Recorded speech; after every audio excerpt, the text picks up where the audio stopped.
Anybody who's ever been to New England in the summer knows that the most delicious thing probably in the world is the local ice cream all over New England. So when I was like 9 years old, my family went and we were going to one of those local ice cream shops, and everybody was allowed to get one scoop and one topping.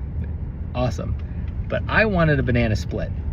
3 scoops, bananas, whipped cream, nuts, sprinkles, the whole 9 yards. My dad said no. I was like, I want it. No, that's not an option. And I wanted it so badly, even though there was no way in the world I was gonna finish it. And I threw a total temper tantrum. And finally, my dad relented under one condition. I had to eat the whole thing. Well, I don't remember how much of it I ate. All I remember is that it was like a soupy mix and I was nauseous from having eaten almost none of it, but it was still there. And finally, my mom brokered a peace deal and I was able to throw in the towel. In this week's Parsha, Moses hits rock bottom. There's a moment where the Israelites have a total lack of confidence in his leadership, and they're so bored with the catering menu of wandering through the desert. The fact that every single day they've had this miraculous manna from heaven, but it just tastes too bland for them, that they complain about it.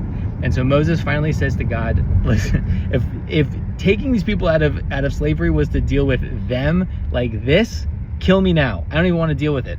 True quote from the Torah. And God says, I got you. We're going to come up with a structural solution. And that is to provide help. 70 elders were going to be there to help him carry the load.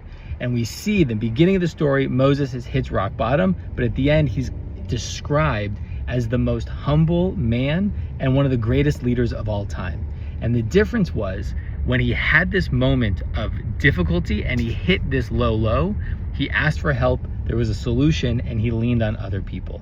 I don't know about my buddy Max here about parenting lows, but those sunglasses are an indication that even in our darkest moments, it's leaning on the people around us for support. That's what helps get us out. Hitting the low part, that's a typical part of parenting. And I find it, especially when I am in a difficult spot, whatever my kids do, no matter what it is, I snap way more easily. It's when I get to then lean on my wife and the people around me to remember, recenter, focus on the kids, and help them become the best versions of themselves.